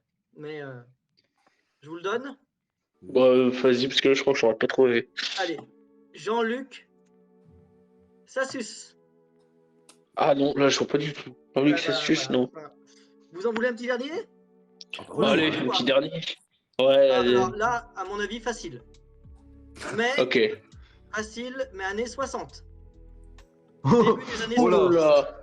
Si, vous allez voir, vous allez voir. Je vais être gentil. Il a été formé à l'ASS. Il a passé 13 saisons chez les Verts. Hervé Revelli? Non, Albert, petit commentaire du chat. Tu nous dis c'est facile, mais on relève dans le chat quand même que c'est trop dur. d'accord. Moi, je ferai plus facile après alors. Je ferai alors, 13 saisons chez les Verts de 1960 à 1973. Ah, Donc n'a pas connu l'épopée. Non, n'a pas connu l'épopée, effectivement. Il a été plusieurs Pas fois connu. champion de France, mais n'a jamais connu l'épopée. Plusieurs fois champion de Pas France, BD. plusieurs fois. Alors, je vous donne ensuite un indice. Il est parti à l'OL, où il y est devenu Il n'y en a pas 5 ans qui entraîneur. ont fait ça. Il est parti à l'OL, où il y est devenu entraîneur. Ouais, j'ai peur de dire une bêtise. Vas-y. Vas-y, hein. Non, Jacquet, il a pas fait ça. Redis. Aimé Jacquet, il a attends. pas fait ça. Bah si, il a exactement fait ça, Aimé Si, Jacquet. c'est ça. C'est Voilà, Aimé c'est Jacquet. Aimé Jacquet? Et oui, Aimé Jacquet est devenu entraîneur de Lyon. Il est ensuite, l'indice suivant que j'aurais pu vous donner, c'est il est devenu entraîneur de Bordeaux, où il a acquis de très nombreux titres. Et j'aurais terminé évidemment Sélectionneur. par il est le sélectionneur de l'équipe de France, championne du monde en 1998. Messieurs, je vais pas le faire Oui. à hasard, mais c'est un peu le cas. Mais Melvin, c'est pas toi qui gagne, mais c'est le chat. Parce qu'il l'a eu 10 secondes avant toi. Ah, Incroyable. Celle-là. Jouer le chat. Et il s'est fait clim 2 fois, Belvin. ah bah tant pis. Le chat, non. Dites-nous dans le chat si ça vous a plu et si ça vous a Bravo. plu, ben, on recommencera. Alors Ouais. peut-être un peu plus facile alors. Peut-être un peu plus facile. Ouais, parce que alors, Jean-Luc Ouais. Sassus, là, Oui, c'est vrai. waouh. C'est. Ah bah j'étais dans la difficulté. Il a fait Enfin, mal. dans Il a fait mal. Alors là, franchement, celui-là, il a été difficile. Boss, mais- c'est qui me vole le point? Ah, c'est Fanatic Beer. Ah, Oh là là, encore lui. Je te donne avec grand cœur. Alors, Eh ben écoutez, t'étais eh ben d'accord messieurs, avec moi pour le milieu, je te donne le point. eh ben parfait. Eh ben écoutez messieurs, sur ces bonnes paroles et sur ce super quiz en tout cas, on vous souhaite une très bonne soirée. On se dit à mercredi prochain pour le débrief du match Paris FC Saint-Etienne et l'avant-match Grenoble 38 Saint-Etienne. On se dit donc à mercredi prochain. C'était Bastien et toute l'équipe de la Lucarne Verte. Salut à tous. allez les verts, salut à tous. Salut les Verts, salut tout le monde. Allez les verts, à plus.